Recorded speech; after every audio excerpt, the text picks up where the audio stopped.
अगर आपको अध्यात्म की ऊंचाई पर चढ़ना है तो एक शब्द याद कर लीजिए, सहनशीलता, तितिक्षा। इसको सदैव जीवन में, एक श्लोक गंगा किनारे हमें जीने की सामर्थ्य देता था। जब कभी हमें प्रतिकूलता दुख प्राय मिलते ही थे तो ये श्लोक, यम ही न व्यथ्यन्ते ते पुरुषम पुरुषर्षभ सम दुखा सुखाधीरम स्व अमृतत्वाय कल्पते। वो अमृत पद का अधिकारी हो जाता है जो आए हुए सारी व्यथाओं को, दुखों को मौन होकर सह लेता है, वो भगवान को प्राप्त होता है। जहां कोई कष्ट होता, बस यम ही न व्यथ्यन्ते ते पुरुषम पुरुषर्षभ सम दुखा सुखाधीरम स्वमृतत्वाय कल्पते। हमें सहना है, हमें भगवत प्राप्ति करनी। अरे छोड़ो, इसने मारा, इसका कर्म जाने, सहो, चलो आगे, चलो आगे बढ़ो। भूख प्यास गर्मी सर्दी मान अपमान दुख सुख, ये सब इस मार्ग के यात्री को मिलते ही है। और जो इसको सह गया वो जगत पावन करने वाला महात्मा बन जाता है। वो मम भक्ति युक्तो भुवनम पुनात, लोक के लोक को पावन कर सकता है जो भगवान के चरणारविंद में अपने चित्त को अर्पित कर दिया। इसलिए दुखैर्हृदयत, चाहे जितना दुख पड़े प्यारे, किसी से मत कहो, किसी से मत, चुपचाप मौन होके सह जाओ। तुम्हारा स्वामी विधान करके तुम्हें दुख भेजा है तो बहुत बड़ा उसमें कोई सुख है। वो मंगल भवन है, तुम्हारा मंगल होने नहीं दे सकता। दिखाई दे सकता है कि अब अमंगल हो गया हमारा, अमुक अमुक अमुक, कुछ नहीं। धैर्य पूर्वक अपने मार्ग में सीधे चलते रहो। उसका विधान आया है, वो दुखद हो या सुखद, सुखद है तो हर्षित मत हो, दुखद है तो शोकित मत हो, आगे बढ़ो। देखो ये अध्यात्म है, ये कमर कस लो कि इस जन्म में मुझे इस भव समुद्र से पार होना ही है। ये जो कमजोर दिल के होते हैं ना, अनुकूलता जहां मिली तो बोले जब से हमने भक्ति शुरू की सब काम चकाचक बन रहे। ये भक्ति का फल नहीं है, भूल मत करना। ये तुम्हारे सुकृत चल रहे हैं इसलिए है। और जिस दिन दुष्कृत का फल आएगा उस दिन भक्ति करते हुए भी कदम रखना मुश्किल हो जाएगा, पग पग पर तुम्हें दुख मिलेगा। ये सिद्धांत को समझ लीजिए तो कभी आप निराश नहीं होंगे, शूरवीर होकर आगे बढ़ते रहेंगे। जो हमारी भक्ति ये नई फसल है और इस फसल की जो आनंद वृत्ति है वो भगवदानंद है, ज्ञानानंद है, अखंडानंद है, प्रेमानंद है। वो ये भोगानंद नहीं है, विषयानंद नहीं कि भगवान की बड़ी कृपा जो चाहो वो भोग मिल गए। ये सुकृतों के फल है। ये सुकृत और दुष्कृत दोनों को यही नष्ट कर दो और निकल चलो भगवान की परम धाम में, जहां नित्य सेवा सुख का आनंद सहचरियां ले रही है। श्रीपाद कह रहे संतर्जयस ताड़यन, कोई मुझे बहुत डांटे भर्त्सना करे और ताड़यन पिटाई भी कर दे, मुझे कुछ कभी शिकायत नहीं करनी प्रभु से। देख रहे हैं ना, वो उन्होंने विधान किया है ना कि इसको पीटो, तो हम चुपचाप पीट लेंगे, किसी से नहीं कहना। रहीमन मन की मन व्यथा रखिए मन में गोए, सुनिठ ले हैं लोग सब बांटने। इसीलिए असंगो हम, असंग किससे कहें अपने दुख सुख की बात। अपना दिल तो दिलवर को दे दिया, जो बीते सो दिल तो उनके पास है, वो तो जाने दुख सुख की बात, हम क्या जाने। हम तो बस आपके हैं। मौन, अपने विषय में न सुख की बात करे न दुख की, मौन। बात करे तो प्रभु की करे, नहीं तो मौन। मान लीजिए अगर ये मौन आप धारण कर लेंगे तो निकल जाएंगे माया से, नहीं तो किसी की निंदा कर देंगे, किसी का ऐसा कटु वचन बोल देंगे, परुख वचन बोल देंगे, भजन छीण हो जाएगा, भजन करने की वृत्ति नष्ट हो जाएगी। सैकड़ों लोगों के प्रश्न है कि पहले भजन अच्छा होता था अब नहीं होता। उसमें दो बातें होती है, एक तो भजन की ऐसी भूख बढ़ गई है कि अब उतने भजन से नहीं और भजन होना चाहिए। ये उत्तम महापुरुषों की कृपा पात्र भक्तों की वृत्ति होती है। और एक होता है कि आपसे वैष्णव अपराध बन गया, कुसंग हो गया, इस कारण से ऐसा। अगर आपके हृदय में कोई दोष वृत्ति नहीं हो, फिर भजन में ऐसा लगता है कि मेरे से बहुत कम भजन होता है, वैसा भजन नहीं होता जैसा होना। ऐसा बड़े बड़े महापुरुषों को भी अनुभव होता है। ये कोई निंदनीय बात नहीं है, वंदनीय बात है। पर वास्तविक यदि भजन नहीं हो रहा है, वास्तविक यदि आपका रुक गया है आनंद, तो आप ढूंढ लीजिए, आपका भोजन गलत है, आपका संग गलत है, आपने कोई वैष्णव निंदा की है, बस यही कारण है। यही खोज लेना, यही सुधार कर लेना, किसी से क्षमा याचना की जरूरत नहीं। अंदर देखो और आचार्य गुरु से प्रार्थना करो, सब ठीक हो जाएगा। बड़े कृपालु हैं, जिन्होंने अपराधी मुझ जैसे को घसीटा तो अब अपराध बन जाएगा तो थोड़ी छोड़ देंगे वो। विश्वास कीजिए, उन्हीं से प्रार्थना कीजिए, नाथ यदि आपको अपराध मोचन कराना है तो भेज दीजिए मुझे उसके पास, या उसको बुला दीजिए, मैं पैर पकड़ लूँ, हाथ जोड़ लूँ यदि अपराध बन गया है, और यदि आप चाहें तो आप क्षमा कर दें, आगे से सावधान रहेंगे। बड़े कृपालु हैं प्रभु, क्षमा कर देते। भजन की वृत्ति को रुकना ये सहन मत कीजिए। समय नहीं है कि आज नहीं तो कल भजन चल पड़ेगा, नहीं, तुरंत वाचिक में आ जाइए, तुरंत वाणियों का गायन कीजिए, नाम कीर्तन कीजिए, ढूंढिए अपराध क्या बना जो आंतरिक हमारा भजन रुक गया, और प्रभु से प्रार्थना करके उसको चलवाइए। वो बड़े कृपालु है, क्षमा कर देंगे। अगर आपने प्रगट में किसी का अपराध किया और वो उपस्थित हो तो जाओ, उनके चरण पकड़ो, उनसे प्रार्थना करो। भजन का रुकना सहन मत करो। बहुत कठिन है भजन करके भगवत प्राप्ति करना। वो हमारे अंदर सरलता पूर्वक भजन चल रहा है, उसको बचाओ। किसी की निंदा मत करना, किसी की अवहेलना मत करना। तुम्हारी कोई निंदा करे, तुम्हारी अवहेलना करे, सह जाना, कह रहे हैं इसमें, कह रहे संतर्जय ताड़यन बंधनन। यदि वो कहीं मुझे बांध दें, मैं बंधना भी स्वीकार कर लूंगा। ऐसा भक्तों को कोई बांधता है क्या? हाँ, बांध देते हैं। तितिक्ष ब्राह्मण की कथा में पढ़िए, उसको बांध दिया। एक सखी बहुत भजनानंदी थी, उसके परिवार के लोग रोज उसे पीटते थे और उसे बांध देते थे। सखूबाई नाम उसका सखी का था। एक सखी बहुत नागरीदास जी के संग में रहकर भजन की वृत्ति उच्च कोटि की सीखी थी, भागमती बाई। उनके पति ही उनके ऊपर सैया लगाकर नवीन रानी के साथ बैठते हुए सब पिटाई करते, इतना कष्ट देते, पर वो उच्च कोटि की ऐसी महान वक्ता, परम सिद्ध बरसाने के जो वास करने वाले अपने नागरीदास जी थे, हरिवंश महाप्रभु के शरणागत, उनके सत्संग से ऐसी उच्च कोटि की दशा प्राप्त हुई, उसे कोई फर्क नहीं पड़ा। उसके कष्ट देने के लिए उसके ऊपर सैया लगाते, राजा थे, और नवीन रानी के साथ उसके ऊपर बैठते, उपद्रव करते, मारते पीटते, लेकिन वो सम रहती। संतर्जय ताड़यन बंधनन, शांत। वो देख रहा है, बस तुमको यही सोचना, वो देख रहा है, मेरा स्वामी देख रहा है। वो देखते हुए मौन है ना, वो चाह रहा है ना, तो तेरा किया मीठा लागे। बस बात समझ लो, इतना तो बहुत बड़ी वस्तु प्राप्त होगी, बहुत बड़ी। एक मिट्टी जब कुम्हार को अर्पित हो जाती है तो पीट पीट कर एक छोटा राई भर भी दाना नहीं रहने देता, क्योंकि राई भर भी अगर दाना रहा वहीं से मटकी फूट जाएगी, राई भर भी अहंकार रहा वहीं से भक्ति रस निकल जाएगा। पीट पीट के उसको एकदम बराबर, फिर भी चैन नहीं, जल डाल के रौंदा, फिर भी चैन नहीं, हाथों से मल कर अपने अनुसार बनाया, फिर चाक पे चढ़ाया, जो चाहा आकार दिया, सूर्य के ताप में तपाया, फिर उसको दहकते हुए आवे के बीच में रख के पकाया, फिर उसमें रस रखने लायक क्षमता आ गई उस मिट्टी में। ऐसे ही हम जब संत महापुरुषों को, श्री भगवान को समर्पित होते हैं तो ये सब होगा।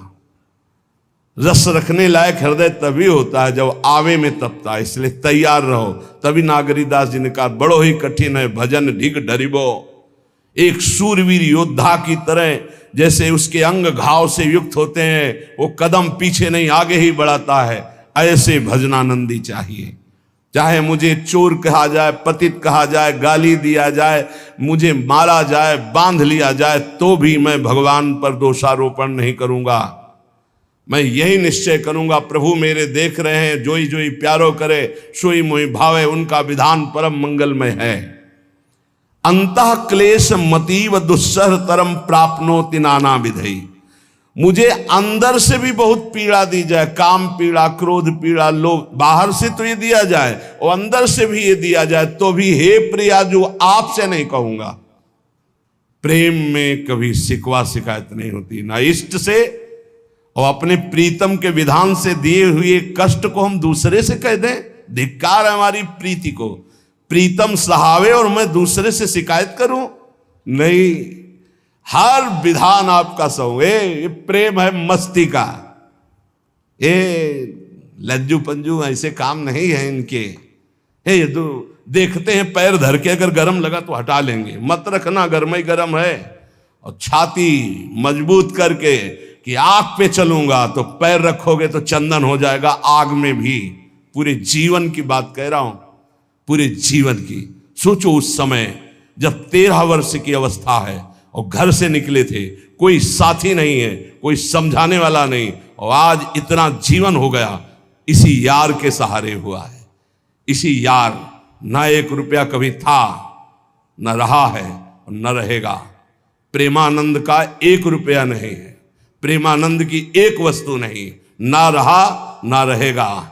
हाँ, प्रेमानंद की सब वस्तुएं हैं, ना होते हुए भी पूरा विश्व मेरा। क्यों? प्रेमानंद भगवान का है। भगवदानंद को प्रेमानंद कहते। वही संपत्ति जीवन भर एक ही साथी रहा है। और हे नाथ, ऐसी कृपा करना, अब दूसरा साथी बने ना। अब आओ तो मृत्यु रूप में ही आओ, और किसी रूप में मत आना। साथी हो तो आपका साथ हो। सर्वहरण करने वालों में मैं मृत्यु हूं, बस उस रूप का इंतजार है। आओ उस रूप में और समेट लो अपनी लीला। बस कभी किसी से शिकायत, कभी किसी ने कैसे हो, आनंद है।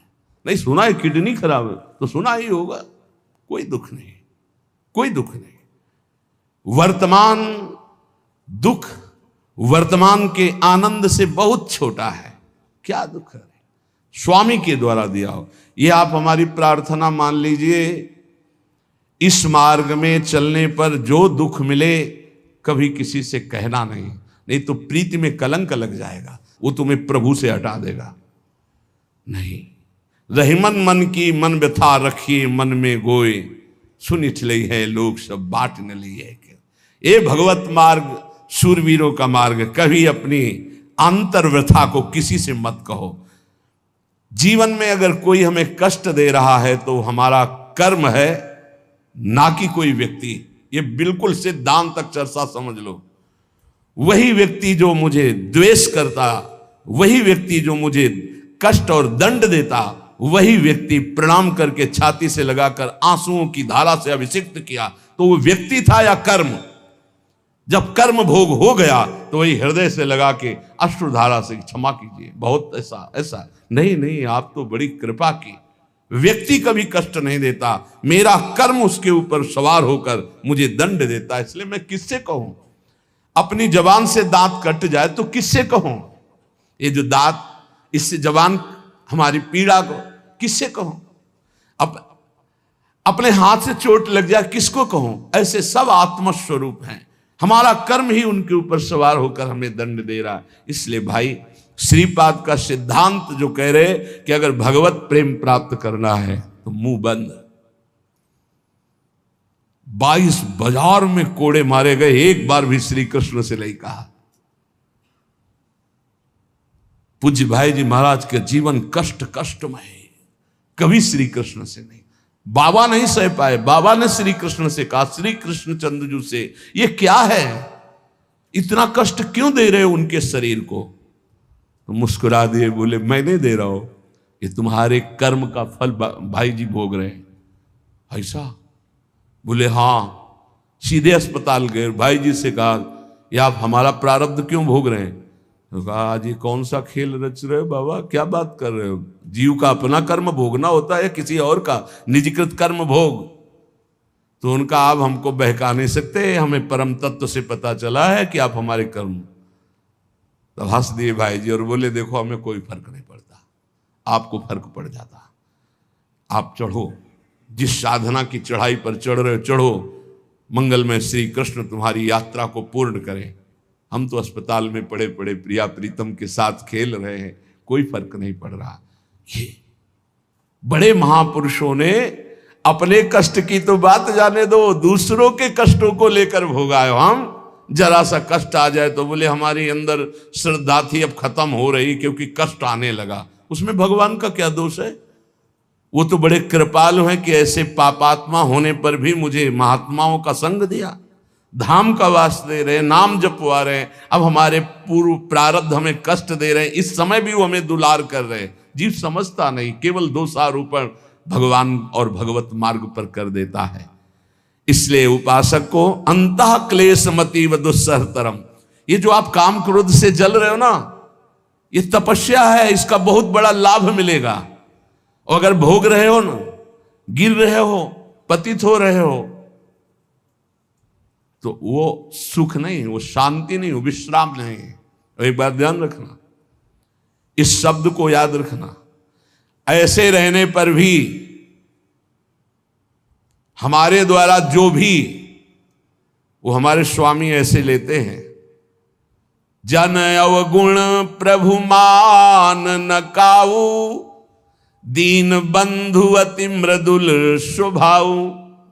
कल शाम के पूज्य परमहंस राम मंगलदास जी की वाणी का चिंतन हो रहा था, उसमें कह रहे हैं कि जो 30 मिनट भगवान नाम कीर्तन कर लेता, मेरी बात पर विश्वास रखना हो, उसको भगवत प्राप्ति होगी।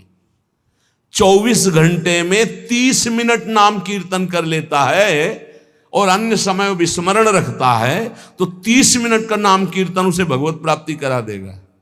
तुम्हें जो पाठ प्रिय हो, 30 मिनट पाठ कर लोगे, भगवत प्राप्ति हो जाए, कर लो। और बहुत पहुंचे हुए महापुरुष जिनके चरणों में अपार श्रद्धा है, आप लोग तो रात दिन लगे, आपको भगवत प्राप्ति नहीं होगी। चूक हो जाएगी तो जन अवगुण प्रभु मान न काऊ, दीन बंधु अति मृदुल स्वभाव। अग्नि की ज्वाला के समीप रुई का पहाड़ कितनी देर टिकेगा, कितनी देर टिकेगा, उसके ताप में झुलस जाएगा। ये अग्नि की ज्वाला है भगवान नाम कीर्तन, भगवत यश गुणगान। तो जैसे किसी को लगे कि वो नाम जब भी करता है वो रुचि पूर्वक पाप करता है, असंभव। नाम जापक रुचि पूर्वक पाप कर ही नहीं सकता, उसका हृदय जलेगा पक्का। आप जप करके देख लीजिए, आप जप कीजिए नाम, और फिर आपसे पाप जब बनेगा तो आप फिर हालत अपनी देख लीजिएगा, बार बार हृदय जलेगा, नहीं नहीं नहीं। तो एक दिन वो नहीं सिद्ध हो जाएगा और आप निर्विकार हो जाएंगे। इसलिए अंतः क्लेश, अगर बुद्धि मति वो अति अंदर क्लेश आ रहा है, कभी काम आ रहा है, कभी क्रोध आ रहा है, कभी लोभ आ रहा है, कभी मोह आ रहा है, ये आता रहेगा जब तक भगवत साक्षात्कार नहीं होगा। ऐसा मत समझो कि 2-4 महीने जप करेंगे तो हम सिद्ध हो जाएंगे, ये आता रहेगा। ये बहुत भागवतिक शक्ति से संपन्न है विकार, कोई साधारण नहीं है कि तुम माला जपोगे वो नहीं आएगा, माला जपते समय ही आएगा वो। ये भागवतिक शक्ति से संपन्न, काम क्रोध लोभ मोह तब त्रिभुवन को परास्त कर रहे हैं। ये भगवान के पावर से शक्तिमान है। तुम्हारा अहंकार जब गलित हो जाएगा तो इनका आना ही बंद हो जाएगा। जब तक अहंकार रहेगा तब तक ये आते रहेंगे। तो जो तुम्हारे अंदर जलन हो रही, मत कहो किसी से, सह जाओ, यही तपस्या हो जाएगी, यही भगवान की प्राप्ति का हेतु हो जाएगा। प्रभु के लिए थोड़ा कष्ट सहकर आप आगे बढ़कर देखिए वो कितना आपको प्यार देते हैं। यही कष्ट सहना है, आंतरिक विकारों को सहना, बाहरी प्रहारों को सहना, कभी किसी से ना कहना, ये भक्तों का स्वभाव। मौन, इसीलिए वाणी से मौन, कुछ ना बोलना। हमने एक संत भगवान को देखा, 22-23 वर्ष पहले वृंदावन में कच्चा मार्ग था, एक बोरा रखते थे ऐसे, पागलों जैसा भेष था। तो जब रात्रि के 11 बजे वापस यमुना किनारे से प्रसाद पाके यमुना किनारे गए, यमुना किनारे से जब लौटते थे तो उनको देखते थे अकेले वो बैठे रहते थे। उनकी मुद्रा देख के लगता था भगवदानंद में डूबे हुए हैं। नजदीक बैठे, बोरा उठाया, चल दिया। अम्मी पीछा छोड़ने वाले थे नहीं पीछे, तो उनका क्या बात है, क्यों पीछे हो? अब संत वेश हमारा भी तो मर्यादा से ही बोलेंगे, वो कुछ नहीं, केवल जानना चाहते हैं आपको। तो कालीदह की इधर एक तमाल का पेड़, जो श्वेत रंग का एक वृक्ष है, उसका मुझे नाम नहीं याद आ रहा, गुलर जैसा, और वो तमाल में लिपटा हुआ अब भी है। दाहिनी तरफ है ये जो खाली जगह पड़ी ऊंची, जो अपने दाहिनी तरफ बर्फ फैक्ट्री के आगे जाते हैं, उसी के नीचे बैठ गए। तो हमने पूछा आपकी स्थिति देखकर मुझे लगता है आप हर समय भगवदानंद में डूबे रहते हैं। बोले जब लगता है तो प्रश्न क्यों करते हो? हमको आपकी वेशभूषा देखकर, तो बोले जगत से बचने के लिए ये वेशभूषा है। एक बोरा से जैसे कोई बीनने वाले होते हैं, कबाड़ बीनने वाले, ऐसे बोरा ऐसे रखे थे, गमछा लगाए हुए थे, पूरा शरीर खुला, कोई साधु का वेश नहीं, कोई चिन्ह नहीं, और उनकी स्थिति भगवदानंद में थी। उनका ये किसके उपदेश, किस मार्ग के उपदेश, किस इष्ट की आराधना से आपको ऐसी स्थिति प्राप्त हुई? बोले प्रथम पूज्य श्री स्वामी राम सुखदास जी महाराज का सत्संग हुआ, इष्ट देव श्री कृष्ण, इष्ट ग्रंथ गीता, उसी की कृपा से मुझे ऐसा, मैं भारत के हर तीर्थों में वास करता हूँ, भ्रमण करता हूँ, असंग रहता हूँ, और यही वेशभूषा रहती है बड़ा अंदर से। तो भोजन प्रारब्धवशात जो सामने आ जाता है उसे पा लेता हूँ, नहीं आता भूखा रहता हूँ। तो कहा अगर हम मधुकरी ले आवें कभी आप जिससे तो पालेंगे, बोले दे देंगे तो पालेंगे। दूसरे दिन मधुकरी लेकर के, तो रोज हमारी उनके चरणों में श्रद्धा, क्योंकि उनका रहना और चिंतन दोनों, रहनी और चिंतन बड़ी प्रशंसनीय, जो वीतराग परमहंसों के अक्षर सा वैसे, कुछ पास नहीं, केवल बोरा, वो नाटक के लिए बोरा कि कोई समझे कबाड़ बिनने वाला, और एक गमछा ऐसे रंग बिरंगा, बस कुछ नहीं, कोई भागवतिक चिन्ह नहीं। एक दिन देखा वो पड़े मक्खियां भिन भिना रही, तो नजदीक गए, क्या होगा? कहा चुप जाओ। इनका बोलिए ना, बोले वमन और शौच दोनों हो रही है, शरीर बिगड़ गया है, तो हमका औषधि के लिए हम व्यवस्था, बोले इसलिए कह रहा हूँ आप बच जाइए। तो हम कहा हमें बता तो दीजिए क्यों नहीं? तो बोले आया हुआ प्रारब्ध है, इसको हंस के भोगना है। ऐसे कोने में साइड में ऐसे पेड़ के किनारे पड़े, 2-4-10 दिन जो भी व्यवस्था उनकी बनी, फिर वो हमको दर्शन नहीं मिले, अन्य तीर्थों में चले गए होंगे। ऐसा महापुरुष, क्या हम अपने शरीर को इतना प्यार करें कि भगवान से श्रद्धा हो जाए, भक्ति मार्ग में हम लड़खड़ा जाएं, फिर सत्संगी किस बात का? ये पक्का समझ लीजिए, ये जो भगवत मार्ग है ये शूरवीरता का मार्ग है, सहन करने का मार्ग है। जितने भी महापुरुषों के चरित्र हैं आप पढ़ करके देख लीजिए, भगवान के चरित्र से भी ज्यादा लाभ भक्त चरित्र सुनने से इसलिए होता है कि हमको लगता है कि हमारे जैसा जन्म लेकर इतना कष्ट सहकर इस ऊंचाई पर पहुंचे, ये बड़ी बात है कि वो जीवत्व से हमारी तरह पैदा होकर ईश्वत्व को जाता है। इसलिए भक्त चरित्र में विशेष बल हमको प्राप्त होता है। क्या क्या कष्ट सहते, और आप खुद देख लीजिए, आपको जितना कष्ट है उससे बड़ा सुख है कि नहीं, अंदर देख लीजिएगा तो इसी से अनुमान लगा लीजिए, जितना बड़ा कष्ट उससे कई गुना बड़ा सुख भगवान देते हैं, तभी वो उनका यश गाते रहते हैं। ऐसे थोड़ी होता है कि हमारे भगवान का हम भजन करते, हमारे साथ न्याय नहीं हुआ। न्याय तो सही बात नहीं हुआ, नहीं तो तुम्हारी दुर्गति हो जाती। सही बात में उन्होंने न्याय नहीं किया, पक्षपात किया है तुम्हारा।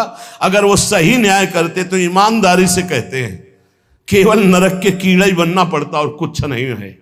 खूब देख लो, डबल चेहरा होता है, एक सामने का चेहरा देख रहे हो और एक एकांत का चेहरा होता है, डबल चेहरा होता है। और भगवान डबल रखो चाहे तिबल, सब देखते हैं। सब हम बैठे हुए देख लो ईमानदारी से वृंदावन की भूमि में, एक चेहरा है जय श्री राधे, और एक चेहरा है जो राक्षस है अंदर बैठा। देख लो, अंदर देख लो, बिल्कुल इस समय सीसी कैमरे में हो, अंदर देख लो, एक राक्षस बैठा है, और उस राक्षस ने जो जो करवाया आप लिखो रजिस्टर में, तुम्हें याद है जितना, और इसके बाद आप न्यायाधीश बनो, फिर आपकी क्या दुर्गति होती उसका। इससे ऐसे होता है, हे प्रभु, तभी त्राहिमाम मचता है, तब उनकी कृपा नजर आती है कि बोले भगवान ने न्याय नहीं किया। हम कहते सच्ची बात तुम कह रहे हो प्यारे, न्याय नहीं किया इसीलिए बचे हुए हो। अगर वो न्याय कर देता, पक्षपात न लेता तुम्हारा, तब तुम्हारे होश उड़ते, चाहे जो कोई हो, अपना रजिस्टर जांच के देख लो। इसलिए कहते हैं कि सबकी जीवनी शुक्ल पक्ष की लिखी जाती है, कृष्ण पक्ष की तो केवल उसी की छाती जानती, दूसरा नहीं। हृदय में जितने विकार, हृदय में जितना अंधकार, हृदय में जितना कूड़ा करकट, वो तो हम जानते हैं कि हमारी स्वामिनी की कृपा ने कितना निर्मल किया है। तब उनकी स्वामिनी जू मुझ जैसे अपराधी के अपराधों का विस्मरण करके आप ऐसी कृपा, तो आपको लगता है कि संतों की एक दैन्य भाषा होती है। नहीं, ईमानदारी से संत कभी झूठ नहीं बोलते। जैसे कह रहे हैं कि मौसम कौन कुटिल खलकामी, तो अंतर ये होता है कि आंख में जैसे थोड़ा पड़े तो बहुत बुरा लगता है, और पीठ में इतना बड़ा तिनका चला जाए तो कुछ समझ में नहीं आता। संतों का हृदय आंख जैसा होता है, थोड़ी सी भी गलती में हाय हाय मच जाता है। धिक्कार है तुम्हारे जीवन को, अपने को तुम क्या समझते हो, क्या है तुम्हारे अंदर विचार।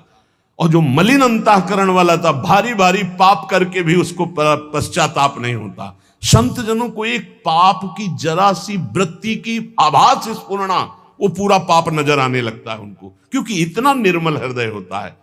तो सच्ची कहते हैं कि जैसे घोड़ों की लगाम पकड़े हुए श्री कृष्ण अर्जुन की बैठे हैं, ऐसे अपने भक्तों की लगाम पकड़कर बैठ जाते हैं, तो यात्रा अध्यात्म की ऊंचाई की चलती, किसी की सामर्थ्य नहीं। इसलिए सब भक्त ऐसे तो आपको मिलेंगे। जहां सामर्थ्य की बात है वहां केवल श्री भगवान की कृपा है। इसलिए बाहर की पीड़ा और अंतर की पीड़ा अपने प्रीतम के द्वारा दी हुई मानकर सह जाओ, तो आगे प्रीतम तुम्हारा स्वागत करने के लिए खड़े, पक्का समझ लेना, पक्का। और वो देंगे ये पीड़ा। क्यों देंगे? इसी पीड़ा में पता चलता है कि तुम्हारे मन की सुई किधर जा रही है। प्रताप राय जी महाभागवत थे, बड़ा चरित्र है। उनके यहां एक व्यापार चलता था कुल परंपरा से कि आपको अगर रुपए की जरूरत है तो आप अपना स्वर्ण आभूषण या कुछ रख जाइए गिरवी, और रुपया ले जाइए, और ब्याज से तो रुपया दे जाइए, अपने मूल गिरवी ले जाइए जो रख के गए हो। यही उनकी कुल परंपरा से चल। तो उसी के आधार पर वो कुल परंपरागत कर्म कर रहे थे। निरंतर नाम जब भगवत आराधन में मगन। अब नाम जब भगवत आराधना और ईमानदारी से कार्य, तो बड़ा सब खूब धन संपत्ति, बहुत आनंद, और भक्तजनों के खूब भोजन होते, भंडारे होते। तो जो चिढ़ने वाले जलने वाले लोग हैं वो जलते थे कि करता तो ये कुछ है नहीं, खूब जय जय मच रही है चारों तरफ, इसको नष्ट किया जाए। ये किसने बीज बोया?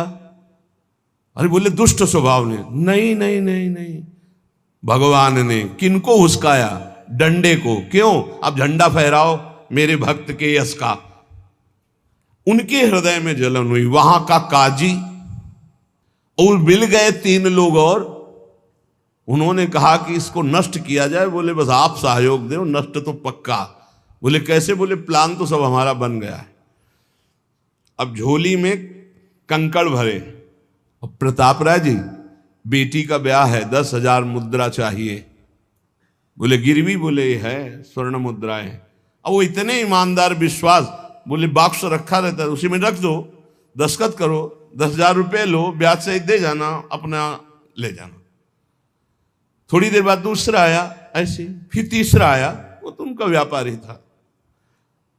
5 दिन बाद वापस आया और काम बन गया, ब्याज सहित ये रुपये लो, हमारा आभूषण वापस करो। बोले जहां रख गए थे वैसे उठा लो। बाक्स से उठाया ऐसे। अरे देखो कितना नाटक करता है, माला जपता है, भगत बनता है, हमारे स्वर्ण आभूषण हटाकर कंकड़ पत्थर भर दिए। अब लोग तो आश्चर्यचकित हो रहे थे कि ये भगत जी तो ऐसे है नहीं। इतने में दूसरा आया, उसने भी वही नाटक शुरू। तीसरा आया, उस अब तो पक्का हो गया कि पाखंड करता है। लोगों की श्रद्धा को कपूर कहा गया है। कपूर ऐसे बाहर रखो ना तो उड़ जाता है ना, ऐसे ही श्रद्धा है। अगर उसको आप मजबूती, विश्वास की मजबूती में नहीं रखोगे तो श्रद्धा उड़ जाएगी। अब तो सब कहने लगे कि प्रताप राय तो बहुत ही पाखंडी निकला। अब हाहाकार मच गया। इसके बाद काजी, वो तो सब मिले हुए थे, काजी ने बादशाह के सामने बात पेश की। काजी के इशारे से बादशाह ने हुक्म दिया इनको बंदी बना लिया जाए, सारी संपत्ति जब्त कर ली जाए। अब राज सैनिक बंदी बना लिए प्रताप राय जी को, सारी संपत्ति जब्त होने लगी। तो उन्होंने अपनी पत्नी से इशारे से कहा ठाकुर जी लो और भाग जाओ अपने मायके, ठाकुर जी को बचाओ। ऐसी स्थिति में याद क्या है? ठाकुर जी को बचाओ, उनका भोग राग चलता रहेगा, हम तो जेल में कष्ट भोग लेंगे। ऐसा ही हुआ। वो पीछे की खिड़की से अपने ठाकुर जी को लेके सब तहस नहस हो गया। म्लेच्छ सेना साहब नष्ट भ्रष्ट कर दिया, बंदी बनाया, उनको ले गए, जेल में डाल दिया। कुछ लोगों ने कहा कि महाराज अभी ठाकुर जी अष्ट धातु के हैं, बहुत महंगे हैं, उनकी पत्नी इसीलिए लेके भाग गई है। मायके से पत्नी को भी बंदी बनाया, ठाकुर जी को भी संपत्ति के रूप में जब्त किया, और जहां संपत्ति थी वहां गोदाम में ठाकुर जी को ऐसे जैसे संपत्ति डाल दी वैसे डाल दी। जब पत्नी नजदीक हथकड़ी बेड़ियों के सहित, और वो तब एकांत जब हुए तो उनका प्रभु आज तक मैंने कभी आपसे मांगा नहीं और कोई शिकायत नहीं की, बस एक कष्ट है इस समय कि आपको गोदाम में डाल दिया गया है, हम प्राणों से अधिक आपको प्यार करते हैं और आपको भोग नहीं लगेगा, आपकी सेवा नहीं होगी, ये हम बर्दाश्त नहीं करेंगे। प्रभु कुछ उपाय करो जिससे आपकी सेवा, अगर हमें ये पता भी चल जाएगा कि आपको भोग लग रहा है तो आजीवन हम पति पत्नी को जेल में रखो, मुझे कोई कष्ट नहीं। प्रभु ये सब कुछ हुआ, मुझे कोई कष्ट नहीं, आपको भोग नहीं लगेगा, इस बात से मैं जीवित नहीं रह पाऊंगा। भगवान देर थोड़ी लगी युगल सरकार गलवैया दिए हुए, इस स्थिति में भी तुम्हें मेरी चिंता है, तुम्हें अपने अपमान की, अपनी संपत्ति जब्त की, अपने जेल की दुख की कोई चिंता नहीं, मेरी चिंता है। वही साक्षात्कार हुआ। अब तत्काल, अब वो तो चाबी बदलने वाले हैं ना, ज्ञानी मूढ़ न कोय, जस जय का रघुपत करे तस ताही क्षण होए, बोले भियस महेश तब ज्ञानी मूढ़ न कोय। उस वहां का जमींदार जो था उसने कहा ऐसा हो ही नहीं सकता, यह सब गलत है, पाखंड रचा गया है प्रताप राय जी के प्रति। बादशाह के सामने विरोध प्रकट कर दिया, नहीं सही जानकारी जांच हो। बादशाह ने उन तीनों को बुलाया और कहा फांसी पे चढ़ा देंगे यदि सही नहीं बोलोगे। सही सही बोल दिया कि उसमें हम सोना तो रखा ही नहीं था, कंकड़ रखे थे। काजी की ये सब बात थी। काजी को दंड दिया गया, तीनों को बंदी बना लिया गया, प्रताप राय जी को पूरा नुकसान सहित सब अर्थ दिया गया और बड़ा सम्मान किया गया। फिर जीवन, ये घटनाएं भक्तों के जीवन में आती है किस लिए? भगवत साक्षात्कार कराने। भगवत साक्षात्कार जेल में प्रताप राय और उनकी पत्नी को हुआ। इसलिए उपासक को कितनी भी परिस्थिति कष्ट की आवे, वो तुम्हारे आनंद का वर्धन करने वाले बनेगी, विश्वास रख लीजिए। बस किसी से सहयोग मत मांगना और किसी को अपनी बात मत कहना। प्रताप राय जी ने किसी से भी नहीं कहा, कुछ भी नहीं बोले, केवल प्रभु से कहा कि आपकी सेवा अगर हमको कान में सुनने को मिल जाएगी कि आपका भोग लग रहा है तो मुझे कोई कष्ट नहीं होगा, लेकिन ये मैं नहीं सह पाऊंगा कि आप गोदाम में ऐसे, क्योंकि मैं जीवन भर आपको दुलार करता रहा हूं प्रभु। अब वही भगवत साक्षात। तुम्हारी सुई कहां जाती है मन की? कष्ट की स्थिति में कोई मित्र, कोई रिश्ते नातेदार, कोई पावर काम आता है या भगवान की तरफ जा? अगर भगवान की तरफ तो जीत गए, और अगर संसार की तरफ ऐसे भी मिलने, आप बिल्कुल फोन कर देना, हम तुम्हें अमर कर देंगे, नहीं फाड़ के फोन नंबर फेंक देना कि हम रखेंगे भी नहीं ऐसा नंबर। जब कोई नंबर नहीं होता तब हरि का नंबर लगता है। जिसके पास किसी का फोन नंबर नहीं होता उसका हरि का नंबर लगता है। ध्यान दे दो, कलयुग है इसीलिए सबके पास नंबर भेज दिया है। सबके पास नंबर है क्योंकि हरि से फोन नहीं कर सकते। हरि का फोन जानते हो कैसा होता है? जब आर्थ होकर अनाथ भाव से असरण कोई नहीं मेरा, तब हा नाथ, वो फोन नंबर। भाव से मुझको पुकारे तो भाव से बेड़ा पार है, भाव पूरित टेर ही करती मुझे लाचार है। भाव बिना भगवान आवाजें नहीं सुनते, भाव सुनी पुकार भगवान नहीं सुनते। भाव कब आता है? बाजार में थोड़ी मिलता है। किसी से हमारा संबंध नहीं। ये जीतना है तो ये बातें पकड़ लो सत्संग की। कोई विपत्ति दुख आने पर अगर किसी का नंबर आपको याद आवे कि अगर हमें विपत्ति आएगी तो कौन सा नंबर याद आएगा? बोले अमुक का, उसको डिलीट कर दो। नहीं, अमुक का नंबर नहीं रखेंगे हम, श्री जी का। श्री जी का नंबर क्या है बताया तुम्हें? क्या है? बस कोई नंबर नहीं तो श्री जी का नंबर है। हे लाडली, हे प्रिया जी, कोई है ही नहीं, अब अपना कोई है ही नहीं तो कौन है? सच्ची बताते हैं, एकदम नंबर। 1 घंटी में फोन उठा लिया जाता है, 1 घंटी। गजेंद्र ने जब देखा कि कोई मेरा सहयोगी नहीं, हारी री नहीं पहुंच पाया, काम हो गया। हरि पूरा नहीं कर पाए, काम हो गए। गोविंद यही प्रकट हो गए, वस्त्रावतार। ये नंबर है हरि का।